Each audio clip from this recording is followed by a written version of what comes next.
कैसे काशी, मथुरा, आगरा को लेकर हिंदुस्तान में हिंदू शांतिपूर्वक संविधान के दायरे में रहकर अपनी मांग उठा रहे हैं, लेकिन वहीं हमारे पड़ोसी मुल्क पाकिस्तान में हाल बुरा है। यहां काशी, ज्ञानवापी और मथुरा में शाही ईदगाह मस्जिद को लेकर एक कानूनी जंग लड़ी जा रही है। शांति की बात की जा रही है। पंडित धीरेन्द्र कृष्ण शास्त्री को आपने सुना, उन्होंने कहा पृथ्वी शांति, आकाश शांति और शांति के साथ जय सिया राम कहकर अपने हक की बात करनी है। लेकिन दूसरी तरफ पड़ोसी मुल्क पाकिस्तान अल्पसंख्यकों के हक पर खुलेआम जमकर डाका डाल रहा है। वहां ईसाई खौफ के साए में जी रहे हैं। ईसाइयों के धार्मिक स्थलों पर हमले किए जा रहे हैं, चर्च को जलाया जा रहा है, सैकड़ों की भीड़ तोड़फोड़ कर रही है। लोगों को मस्जिदों से एक अनाउंसमेंट करके भड़काया गया, चर्च पर बकायदा हमला करने के लिए उकसाया गया और यह सब कुछ हुआ ईश निंदा कानून के नाम पर। ईश निंदा कानून एक ऐसा कानून जो पाकिस्तान में अल्पसंख्यकों का गला घोटने का एक नया टूल बन गया है, एक नया हथियार बन गया है। पाकिस्तान पंजाब प्रांत के फैसलाबाद शहर के जरावाला इलाके से एक हैरान करने वाली तस्वीर आई है जो इस वक्त आपके सामने है। यहां कल अचानक एक अफवाह उड़ाई गई कि ईसाई समुदाय के दो लोगों ने पैगंबर और कुरान का अपमान किया है। ये मस्जिद से बकायदा अनाउंसमेंट किया गया और फिर क्या था, देखते ही देखते सैकड़ों लोगों की भीड़ सड़क पर उतर आई।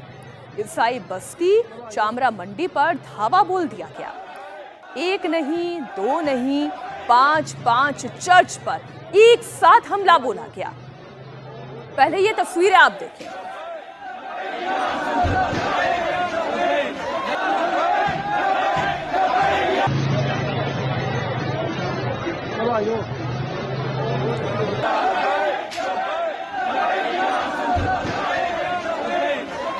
उन्मादी भीड़ ने पहले चर्च में तोड़फोड़ की, फिर इन्हें आग के हवाले कर दिया। चर्च के आगे ईसाई लोगों के घरों के सामान को जला दिया गया। जरा आप सोचें, पहले से ही इस मुल्क में ईसाई अल्पसंख्यक में हैं और इतनी बड़ी भीड़ के सामने जब पुलिस और प्रशासन का कोई नामो निशान नहीं था, उनके दिलों पर क्या बीत रही होगी इसका अंदाजा भर लगाए। और ये सब कुछ हुआ ईश निंदा कानून की वजह से। ये फैसलाबाद में चर्च पर हमले का एक और वीडियो, एक और तस्वीर आपके सामने है। चर्च और ईसाइयों के एक घर में तोड़फोड़ और आगजनी की गई। उन्मादी भीड़ नारे लगा रही थी, और नारे कौन से? वो नारे जो हिंदुस्तान में लगे तो सिर तन से जुदा हो गया, वो नारे पाकिस्तान में लगे सिर तन से जुदा के नारे।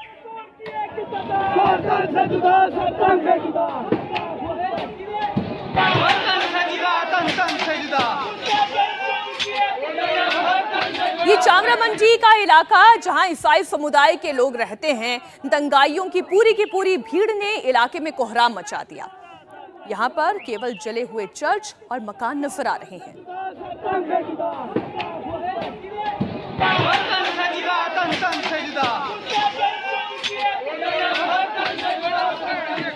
आइए अब आपको फैसलाबाद के जरावाले में चर्च पर एक और हमले का वीडियो दिखाती हूँ।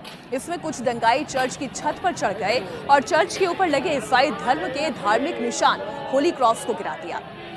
चर्च के नीचे लोगों की भीड़ है जो उन्मादी नारे लगा रही है।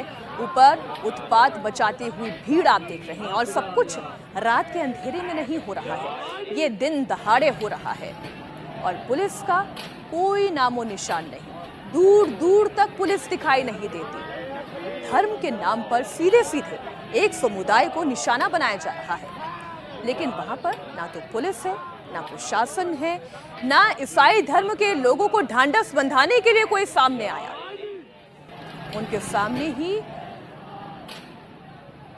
उनकी इबादत स्थल को इस तरीके से चोट पहुंचाई गई, उनकी आस्था को चोट पहुंचाई गई। तस्वीर चर्च पर हमले के ठीक पहले की अब आपके सामने रख रही हूँ।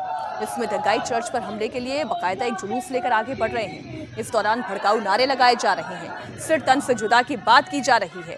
लोगों को चर्च और ईसाई समुदाय के लोगों पर हमले करने के लिए उकसाया जा रहा है। और जब तक भीड़ चामरा मंडी में पहुंची, वहां के ईसाई समुदाय के लोग दहशत में वहां से भाग गए। भागते नहीं तो फिर क्या करते, क्योंकि जो भाग नहीं पाए उन्होंने खुद को अपने घरों के अंदर कैद कर लिया। ईसाई समुदाय के लोग इस उन्मादी भीड़ के हाथ ना आए, लेकिन हिंसक भीड़ को अपने सामने जो कुछ दिखाई दिया उसे आग के हवाले किया गया। मैं फिर दोहरा दूं, ये सब कुछ क्यों हुआ? मस्जिद से केवल एक कॉल दी गई कि ईश निंदा हुई है और ये सब कुछ हो गया। सबसे हैरान करने वाली बात यह है कि लोगों को इस हिंसा के लिए मस्जिदों से ही उकसाया गया, मस्जिदों से बकायदा अनाउंसमेंट किया गया, चर्च के सामने इकट्ठा होने की कॉल दी गई। जिस धार्मिक स्थल से अमन, चैन और शांति का पैगाम दिया जाना चाहिए, वहां से एक खास समुदाय के लोगों को टारगेट करने का पैगाम दिया गया। पूरा मामला आपको समझाती हूँ। आखिर फैसलाबाद में सैकड़ों की भीड़ क्यों ईसाइयों की खून की प्यासी हो गई, क्यों उन पर टूट पड़ी? दरअसल यहाँ कल खबर फैली कि राजा आमिर मसीह नाम के एक ईसाई युवक और उसकी बहन रॉकी मासी ने पवित्र कुरान का अपमान किया और पैगंबर के खिलाफ अपमानजनक टिप्पणी की। राजा आमिर मसीह इलाके में एक क्लीनर के तौर पर काम करता है। मोहम्मद अफजल और 4 अन्य मुसलमानों ने साली और उसकी बहन पर ईश निंदा का आरोप लगा दिया। पुलिस ने ईसाई भाई बहन की हिफाजत करने की बजाय उनके खिलाफ केस दर्ज कर लिया। पाकिस्तान पेनल कोड यानी पीपीसी की धारा 295C और 295B के तहत एफआईआर दर्ज की गई। भाई बहन की गिरफ्तारी के लिए एक नई टीम बना दी गई, लेकिन दंगाइयों के खिलाफ कोई एक्शन नहीं लिया गया, उन्हें खुला छोड़ दिया गया। कल देर रात फैसलाबाद पुलिस ने भी एक दंगाई को गिरफ्तार नहीं किया। एक भी दंगाई गिरफ्तार नहीं हुआ। 5 चर्च पर हमले हो गए, संपत्ति जला दी गई, घरों को नुकसान पहुंचाया गया, चर्च पर हमला हुआ। तस्वीरें पूरी दुनिया ने देखी, वायरल हुई, लेकिन पाकिस्तान सरकार सोती रही। आंख तब खुली जब तक भीड़ अपना काम कर चुकी थी। कल फैसलाबाद के जरावाला की चामरा मंडी में 5 चर्च में तोड़फोड़ हुई, लोगों के घरों को भी निशाना बनाया गया, चर्च की छत से होली क्रॉस उखाड़ा गया, चर्च के सामने भड़काऊ नारेबाजी हुई, भीड़ ने ईसाई कब्रिस्तान में भी तोड़फोड़ की। सोचिए, जिंदा तो जिंदा, जो मुर्दा हैं उनकी कब्रों को भी नुकसान पहुंचाया गया। कैसी हैवानियत सवार है इनके सिर पे। भीड़ ने कब्रिस्तान की दीवारों में तोड़फोड़ की। इसके बाद लोगों की भीड़ ईसाई बस्ती जा पहुंची, लोगों के घरों में तोड़फोड़ की, उनके घर से सारा सामान, फर्नीचर उठाकर बीच सड़क पर जला दिया। लोगों के सामान के साथ होली खेली गई। जिन चर्च को निशाना बनाया गया उनके नाम भी आपको बता देती हूँ। भीड़ ने Salvation Army Church, United Church, Elite Foundation Church और शहरून वाला चर्च को जलाकर खाक कर दिया। इंडिया टीवी हर वक्त हर जगह डाउनलोड करने के लिए सर्च करें India TV news Google play store या ऐप स्टोर पर।